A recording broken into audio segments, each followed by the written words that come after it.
Welcome back for a new episode of the Metal Roundtable. I am Metal Rob. With me, as always, is the great Carcass John. And today we have with us from Testament, Dark Angel, doing double duty tonight with Anthrax. That's right. Keep going. Who Oh, else? okay. There's a million bands. There's too many. I'm in every single heavy metal band I think ever. he is in every heavy metal band that ever has been. Awesome. Well, thank you so much for letting us do this. We were on the back of the Justin Bieber sound bus, apparently. The No, replacement bus. This is the replacement bus. This is the first one was Yeah, the that's Justin we Bieber. woun't be sitting here if this was the Justin Bieber. We'd be sitting on a speaker. Oh, okay. Well, there was a Justin Bieber bus story while I was getting the laptop going. I thought we were on Justin Bieber's bus. No. By the way, you already know these guys. Hi, I'm Gene. This is yes. Gene the nervous. I was going to say, in. did you even introduce them? No. Okay. No. You all know Gene. I'm not good at this, Gene. Thank you for. Well, you've been doing it for so long. Yeah.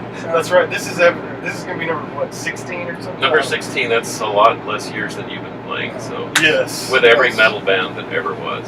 That's right. It's the charm, man. Yeah. Oh, Sweet 16 has never been missed. Well, that's our glitch for the mission. So we're all Okay, done. we're done. You can edit that out. So, before we get going, we have a couple of fan-submitted questions. The first one comes from my wife, as I was letting her listen to some of the stuff and familiarize herself with who I was going to be talking to. And so I played some stuff from Dark Roots of Earth, and her only question was, how many arms does this guy have? So, how many arms do you have? Well, sometimes it feels like I got 3 or 4, and a couple extra legs down there. So, yeah, it all depends on the song. It all depends how many arms I need. We only see 2. I can only confirm 2, Audrey, so there's the answer to your question. This other question comes to us from a fan in Boston, a guy named Mark Fields. Yeah, shout out to the great Mark Fields. No, you're doing better, brother. Yeah. So he wants to know, you're Gene Hoglan 24/7. What's it like being so cool all the time? I couldn't even get it out. Can't soft pedal Talk to that. my wife, she'll argue that. Man, you just be yourself all the time. That's really just about it. Freaking Mark. Great advice. Great advice. You idiot, Mark. Mark's awesome, man. Great question, Mark. I love it. Yeah, thank you so much. You get to be me 24/7. So you were born in Dallas? I was, yeah. How long did you live here? About 2 years. Oh, okay. And then my family moved to El Paso. And I've still got family in both places. And then when I was 4, we moved us out to California, the LA area. So I'm, born in, and I mentioned that to people, born in Dallas, raised in LA. But the one thing I did bring from being in Dallas, and I'm a lifelong Cowboys fan. So Hey, that's pretty good. Go Cowboys. Darn too. We love the Cowboys. This is a big Cowboy fan right here. We got some of their crew coming down tonight. So that's Goat, pretty lean good. in, Goat. The great Lance Pyburn, the Goat, is here. The greatest of all time. Great Richard Paul Harris is here with us today. Good He spot. punched me in the stomach in first grade. And you still I can't let it go. Can't let it go. He's keeping him around for the vendetta. For the vengeance. That's right. What do they That's say? right. Keep your friends close and your enemies closer. That's there right. you go. That's exactly There he right. is, right there. So when you got out to California and you were raised out there, when did you realize the scene that was going on, and how did you get hooked up with some of those first guys and start playing on records? I mean, the inmates were running, teenagers were running metal. Absolutely. How did Oh, that yeah. all happen? Well, let me see. I started going to clubs when I was like 12 and 13, and I was a big tall kid. So and they didn't card like they used to, like they do now. They weren't IDing the way they do now. And I didn't drink or do drugs or anything. So my sister and I, she was 5 years older than me. We would go to all the clubs in LA, and we were seeing. This was in say starting in 1981, in the summer of '81. We were seeing all the bands that hadn't broken yet. Bands like, the Great Whites and Rats and Dawkins and Motley Crues and all that sort of stuff. And those bands at the time actually were pretty heavy. Not Motley Crue. Motley Crue came along and changed everything for everybody, but Rat used to be heavy. They were more like Judas Priest than whatever that they turned into. And Great White they were a band, essentially the same band. They were a band called Dante Fox. They were like hauling double bass and stuff, a lots of that stuff. Kind of European influence on a lot of the LA bands. I dug that. Motley Crue came along, ruined it for everybody. All those bands are all poofy haired and all that stuff, and trying to get on the radio. And that's when I was starting to go see, I was super into all the underground metal, all the European stuff, like the new wave British heavy metal. And I started going to see all the heavier bands that I could see. And one of those bands being Slayer in 1983, February 14th, Valentine's Day, 1983, saw them for the first time with Troubadour. And that was like the coolest band I'd ever even thought of hearing. I was super into Motorhead. This band was heavier and more brutal. I was into Venom, heavier, more brutal. And that just began I got so involved in the scene. I had a friend named Bob Nalbandian. You might have heard of him because he puts out those like the Rise of LA Thrash movies. And he's got a lot of stuff. Like you see a lot of his stuff like on Blabbermouth. Hey, Bob Nalbandian, Shockwave Productions. He's got a new film out. He was like my metal guru. I was a 13, 14-year-old kid. He was probably about 18 at the time, and he just had the coolest denim jacket I'd ever seen. So I met him at a UFO in-store, and I just gravitated towards him because everybody else looked like a bunch of jabronis, and this guy had the coolest jacket with all the cool patches, and he turned out to be the coolest dude ever. So started working for his fanzine. I did the very first review of a Slayer album ever. That was Show No Mercy. Wow. Like you guys know, I sang on that record, so I kind of was fudging it a little bit. Those vocals in Evil Has No Boundaries, fucking brilliant. Of course. But I just got so immersed in the scene, and you're right, teenagers running the asylum. There were no rules. There was no rules to thrash metal. I was going to see Metallica, and playing the clubs, playing the tiny clubs, and Slayer playing the clubs, and Dark Angel playing the clubs. I was going to see Dark Angel before I was ever in them. And that just led to like my first tour being in 1984 was with Slayer. It was their very first tour, the Haunting the West Coast tour, and we're playing with kick-ass bands like Exodus and Ruthie's, Exodus and Possessed at Ruthie's, the world famous Ruthie's, legendary Ruthie's in Berkeley, California, and then there's Metal Church opened the shows in like the Washington area, and nobody had albums out except for Slayer, and they only had Show No Mercy. So I started my touring life, 34 years ago, and never stopped. So God, that's crazy. So, as far as drumming, I mean, you're obviously a prolific drummer. You have been on a million things. When I started reading the Wikipedia page, I mean, I knew about Testament, I knew about Dark Angel, I knew about some of the projects that you've done, but man, you were connected with Unearth and all these different projects. When did you figure out that you had something going, talent-wise? Man, I could play this. And when did you realize that you were pretty damn good at playing the drums? When I was probably 13 or 14. I got my first kit at 13, but I had been air drumming like a fiend for years, and I seriously recommend air drumming to anybody that wants to learn how to play drums. Give me a second here, gentlemen.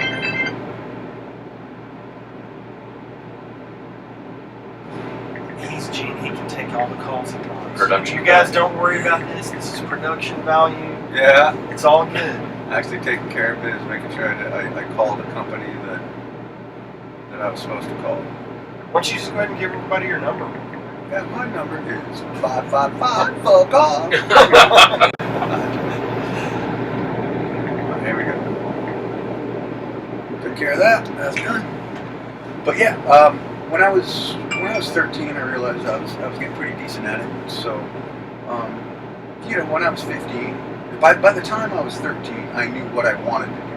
Like I was like, I want to play drums for a rock band, metal band, and there wasn't any thrash metal at the time, so I was thinking, okay, my band's gonna sound like, like Raven, wiped out era Raven, this crazy psycho double bass sort of thing, or Anvil, or something with a whole lot of double bass with some Motorhead, and my dream was to do exactly what I'm doing now. So I'm the absolute poster child for living your dream, what this is exactly where I wanted to be, exactly what I wanted to do. Really, when I was 11 is when I started conjuring this life, and I saw myself doing it, and now I'm doing it. So there you go. So you said you went out, when we were talking outside a minute ago, you talked about being working on the first Slayer tour. Did you work on it, or you were touring with them, or what was that all about? I was their light guy. Okay. I was their light dude, and the whole reason I started doing lights for them was I went to every one of their shows in LA. Even all the VFW halls and park and recreation centers that they play, and all the clubs that they play. I could get into all of them. And there was one. I just became friends with the band at the time. And one night, their light guy, their normal regular light guy, didn't show up. So Tom just said, "Hey man, can you run that light board over there?" And I was like, "Yes."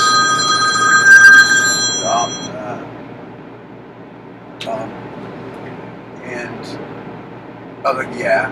And it was like a little eight button board. There was nothing to it, but I was like, "Yeah, go yeah." The next show, same thing. The light guy didn't show up. You want to do it? Yeah, sure. And it just got to the point where I would just get to the club, go right to the light board. Slayer goes on, doing their lights.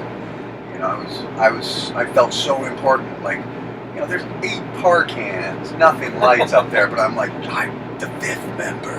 I'm totally making it night what I'm doing. And then, they hit the road, and Tom said, we want to take you on the road with us. Tom actually had to come meet with my folks. I forgot this even happened. Johnny, Tom's brother, reminded me that, yeah, Tom had to go to your place, meet your peeps. And they were like, yeah, I'll take him. I didn't do drugs or boozing or anything like that, so my folks were like, we're not worried about him. And we know you guys are sweet dudes, so take our boy and take him on the road. So I did lights for him, and I was also Dave's drum tutor. I've heard that. That's after, during the tour sometime, David asked me, like, after this tour, would you stick around and just, continue to be my tutor? And I was like, well, that's cool and all, but I want what you have. You got a band, you got a kick-ass band. I want to get myself in a kick-ass band. He's like, oh, that's cool, I get it. So you go out on the first Slayer tour, you've learned to play drums, and Dave Lombardo is saying, hey, can you hang out and tutor me on drums? Yeah, because I taught him on... That's crazy. I gave him all my secrets on double bass. Which, okay. That was like, I remember I went over to Tom's place, and that's where their rehearsing Tom's garage there. And Dave recorded Show No Mercy with a single kick. But however, a couple of months before that, he hauled out a double kick for a show. I was like, yeah, he's got a double kick going. And then he went back to the single kick for the album. And a couple months after that, I head over to Tom's place, and I hear Dave messing around. So he's got a double bass. I can hear him in there doing that. I walked in. I was like, dude, you got your double bass back up. Cool. And he was like, yeah, but I'm not getting it. There's just just not my left foot. Like, I'm not picking this up. And he's like, I told him, like, well, let me give it a shot, So he climbs up behind his kit, I climb behind it, and I sit down on his kit, and I just start flying because I've been, doing double bass in air drum theory for so long. I had a single bass kit at the time, and Dave, he looks at me, he's like, dude, I've been to your house, I've played your drums, you have a single bass kit. When did you get a double bass? How long have you been playing double bass? And I look at my watch, I'm like, I don't know, what time is it? This is the first double bass kit I've ever played. He's like, fuck, you were flying. What were you doing? I was like, well, let me see. I'm concentrating on my left foot. I start telling him all the stuff. I'm like making sure that, this hand is landing with that foot or whatever needs to be landing when I'm doing the hauling stuff. It's like I'm just kind of making sure everything's lining up. He's like, okay, yeah. And so I just kept giving him all these tips all the time that I would have. And yeah, Dave Lombardo's kit was the first double bass kit I ever played, but I was really good at it. So, wow. Told him what to do, and he's like, okay, I'm getting it. That's awesome, man. That's a great story. I don't even know what to ask now. No, I don't either. Well, Did you play? I've got Did a you play with? million of those. Did you play with Caden in Phantasm? I did, yeah. Is that you? Yeah, man, absolutely. Yeah, I broke that thing out the other day, and I thought I remember seeing your name on the back, but That was a great record. That was really, really good. Yeah, we that did was like 2 rehearsals and then went and recorded it. And then the next day I left on tour with Dark Angel for my first like serious U.S. tour, like super long one. that's a super metalhead. That guy Caden from Absolutely. Hyrax. Yeah, he seems like a good dude. It'd be So you cool. really have played in every metal band ever. Actually, Holy cow. before I had met that guy Bob Nalbandian I was talking about, Caden was the very, very first all metal guy that I met. You know, the first like, wow, finally I met somebody that's into the stuff I'm into. So Caden was my very first ever metal buddy, and I was like 12. Yeah. Like that. Well, and he tore down. I mean, not to bring in the race card, but he obviously broke through that whole idea that it's just a white thing because That never existed for LA. Like Caden up there singing with High Rise, that's just like that's Caden. he's just a singer. Yeah. Yeah, he's just a guy singing, And what was cool, since there were no rules back then, Caden has a very distinct voice, and it's kind of a love it or hate it. I dug Caden's voice. I liked what he did, and band is just like fucking psycho thrashing behind him, and Caden's right there singing, more like Sam Cooke than, Kronos or something. Almost, yeah. And, I thought Caden's voice was killer, Yep. Certainly fits the music. Still does. Yeah, They're still out there touring. Yeah, absolutely. Great band. Well, we love talking about the history of this stuff. I couldn't wait to dig into the history. So you've learned to play drums. You've been out with Slayer. Lead us up to you recording your first studio record. What was that? How did that? My first studio record was Darkness Descends, and I quit.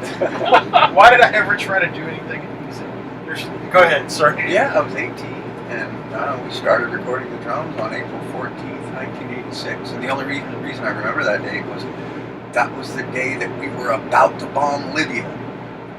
Like I remember something happened where we were sending fighter jets over and we were going to bomb Libya that day. I was like, cool, we're recording this, here's the apocalypse, and we're recording the soundtrack to the apocalypse. We'll get this thing out before the world ends. That was pretty good. The Slaves took the title, but that's all right. But yeah, I was 18. I did the drums in 2 days. I remember I recorded all the songs but one, the first day. And the second day was, I recorded Black Prophecies. And I remember that was the third time I'd ever played Black Prophecies, because we only finished writing it 2 days before, which was the day before we went to the studio. We rehearsed it 2 times at rehearsal, went in and tracked the rest of the record.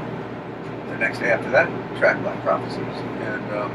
And my part was done. We recorded that album in 2 weeks, finished mixing it on May 3rd, 1986, and then it came out in November. So, yeah, man. Who produced and recorded all that? That was that Bill Metoyer? No, that was Randy Burns. Randy Burns. Bill Metoyer had done We Have a Ride, which was the band's first album. And then we ended up getting Randy Burns, I think we probably got him off the strength of, I think it was suggested to us by Combat, because he was becoming Combat's kind of main house guy there, and he had just done, he had done 7 Churches, was that 7 Churches, a year before, and he had just finished Peace Cells. So, an ironic side note is my drum kit that I use on, it's not my kit, but the kit that I used on Darkness Descends was the same one from Peace Cells. And I'm like, wow, it shows you how drummers make, just like a guitarist, you make your guitar tone, you put one guitar in one guy's hand, you put that same guitar in another guy's hand, it's going to have a totally different tone. And my playing and Gar's playing, we're using the same kit, but the drums don't sound anything alike. So, there you go.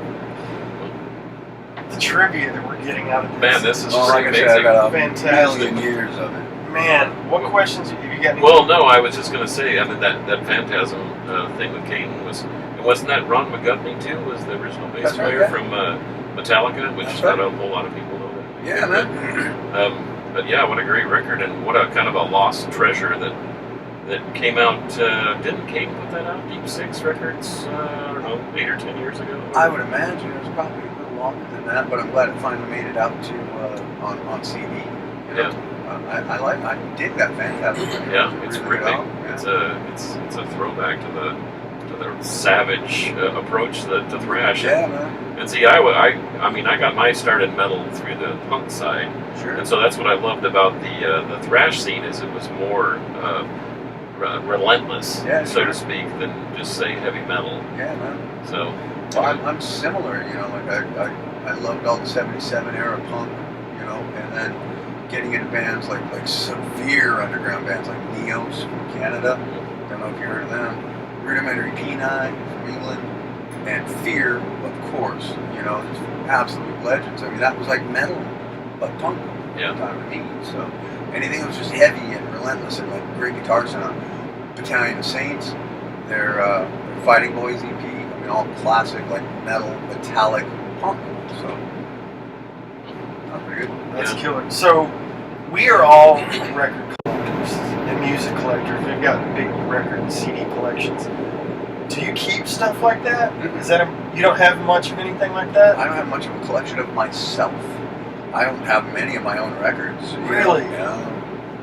You know, my sister has a shit ton of my stuff. You know, she was collecting my stuff, so if I ever needed to break something out of a catalog, I would call her up and say, hey, do we have this disc? And she's like, yeah, I got it. So I didn't need to collect it, she had it. Right. But I'm not a big, huge, sentimental, you know, I don't collect the tour posters from, you know, like every once in a while they'll hand us a big vat of posters from this killer gig we just played. And I'm like, I'll never put that up, so.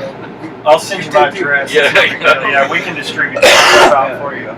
Well, you're living it. You're not. You're not looking at it from a distance. So that's probably why you're just plowing through. I have a lot more to look forward to. So you know, you keep looking back too much, and you forget to look forward. And that's why I don't look back all that much. Right. How many Anthrax dates have you? Yeah, I know you're doing double duty with Anthrax tonight. Mm-hmm. Is that just an every so often kind of thing, or how does that work? I'm doing 4 in a row on this one, and then Charlie's coming back.